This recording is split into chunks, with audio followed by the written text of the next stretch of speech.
A Thing of Beauty by John Keats. Explained by Samiran Biswas, PGT English, PM Shri Kendra Vidyalaya, Tezu. Now, before we start the explanation of the poem, let us first know about the poet, John Keats. John Keats was born in 1795 and died in 1821. Was one of the most famous poets of the Romantic era. Though he died at the young age of 25, his poetry became immortal due to its intense emotion, love for nature, and celebration of beauty. He believed that beauty can be found in everything: nature, art, imagination, and even memories. His famous quote, "A thing of beauty is a joy forever," reflects his idea that beauty has eternal value. Now, coming to the poem. A thing of beauty is a joy forever. Here, thing of beauty means any object, any moment or thought that gives pleasure. Joy forever means everlasting happiness. Keats says that anything truly beautiful leaves a permanent impact. It doesn't give us happiness just for a moment. Instead, it remains in our heart and memory. For example, think of a beautiful sunset you saw on a hilltop, or the smile of your grandmother. Even after years, such moments still make you feel warm and happy.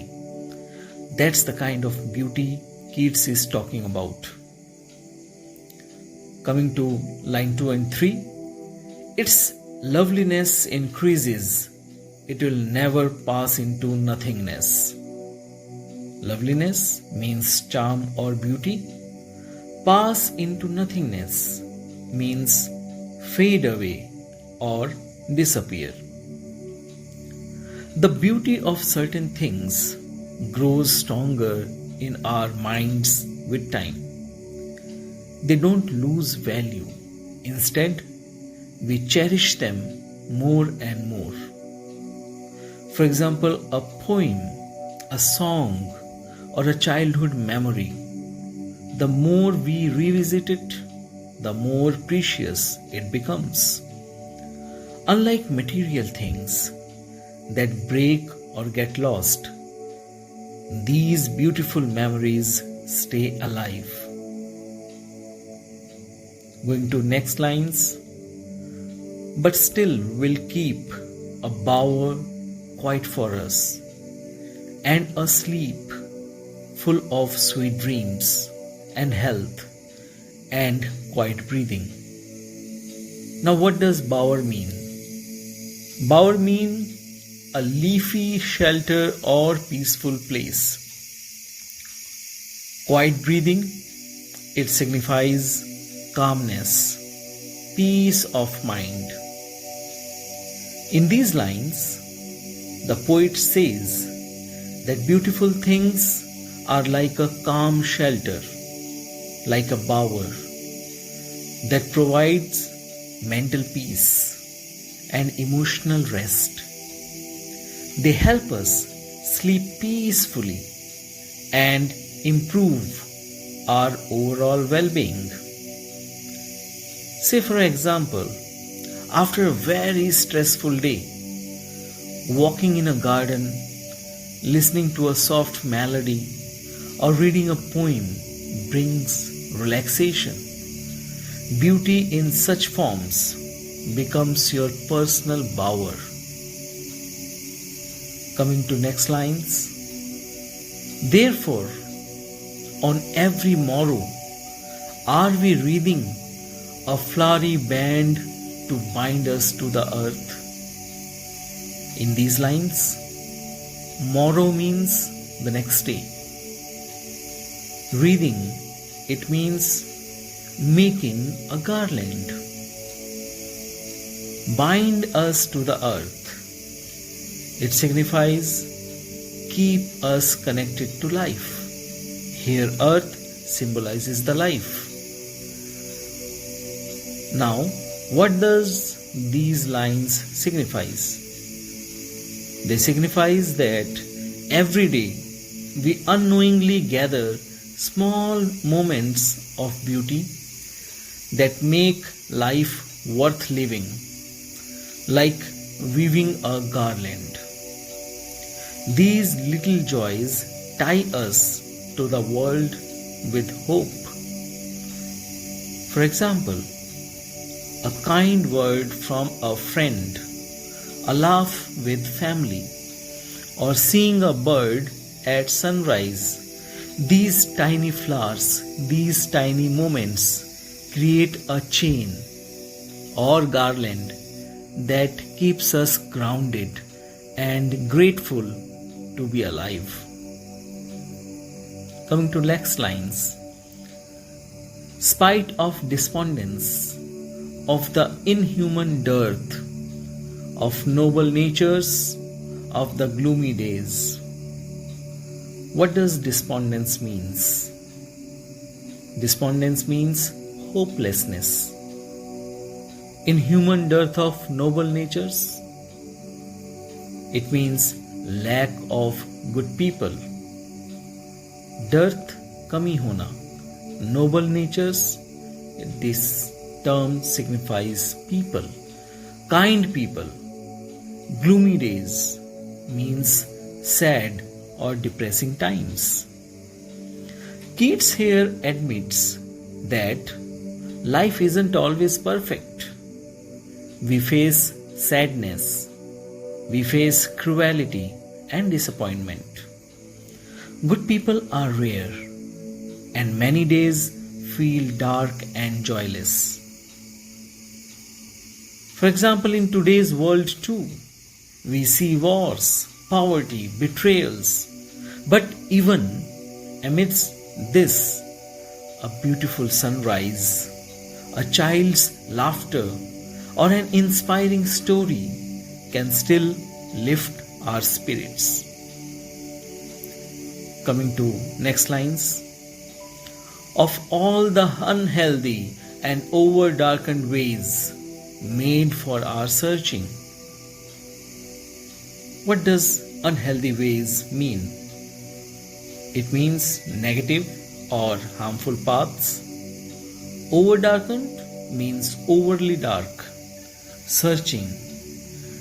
This searching is life's journey in search of purpose or happiness. Now these lines suggest that life can sometimes feel like a confusing maze, confusing puzzle, which is full of sorrow and bad choices. We often walk dark paths in search of meaning, and yet beauty still finds us. For example, someone going through depression might find peace in painting. Someone lost in life might find clarity in a good book or a spiritual retreat. These are lights in the dark. Next line says, yes, in spite of all, some shape of beauty moves away the pall from our dark spirits. Now, what does shape of beauty means? Any form of beauty. Pall means a dark cloud or blanket. Dark spirits signifies low mood or sad moods. Now these lines suggest that even when we feel lost or burdened, a simple form of beauty, be it nature, art or kindness, can lift the cloud of sadness from our minds. For example, watching birds fly freely or hearing a hopeful poem can suddenly change our mood. That's the power of beauty. Next lines. Such the sun, the moon, trees old and young, sprouting a shady boon for simple sheep. Now, who are simple sheep? Simple sheep here is a biblical reference which signifies innocent creatures. Shady boon means gift of shade. Such the sun, the moon. The line here suggests that nature's beauty, whether sun, moon and trees, they give life and shelter to all, even to the simplest being like sheep. Nature is generous. Nature always nurtures everyone. Say, for example, trees don't ask who you are. They offer shade to everyone. That's the silent, selfless beauty of nature. Going further, and such are daffodils. With the green world they live in. You know daffodils. There is a poem Daffodils by Wordsworth. What does daffodil mean? It's the name of a flower, bright yellow flower. What does these lines suggest? They says daffodils blooming in the greenery. They symbolize renewal and joy. Their cheerful presence adds color to the natural world and to our lives. For example, like the first flower of spring after a long winter, they give hope and say, better days are coming. They are the symbol of hope. Next lines. And clear rills, that for themselves a cooling covert make against the hot season. What is the meaning of rills over here? Rills means small streams. Cooling covert means a cool shelter. Now these lines suggest that small streams, rills, quietly make hiding spots from the heat. Similarly, small beauties in life quietly protect us from mental stress. These beauties are being compared with the hiding spots near the small streams. For example, just as a stream refreshes the land, reading under a tree or seeing kids play in the rain refreshes our tired soul. Next lines. The mid-forest brake, rich with a sprinkling of fair musk rose blooms. Brake means dense forest or a thicket. Musk rose, it's a fragrant wild roses. So these lines says that even deep inside dark forests, beautiful flowers bloom. This tells us that beauty exists even in the darkest corners, silently spreading joy. Just like kind souls found in harsh places, beauty appears where you last and least expect it. Next lines. And such too is the grandeur of dooms we have imagined for the mighty dead. Grandeur means greatness. Dooms means fates or ending. Mighty dead means the great people who have died for noble causes.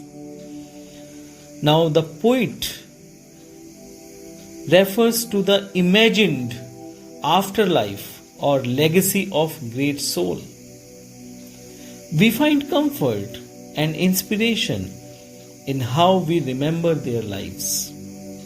You take an example of the people who laid down their lives or have committed the ultimate sacrifice for their motherland.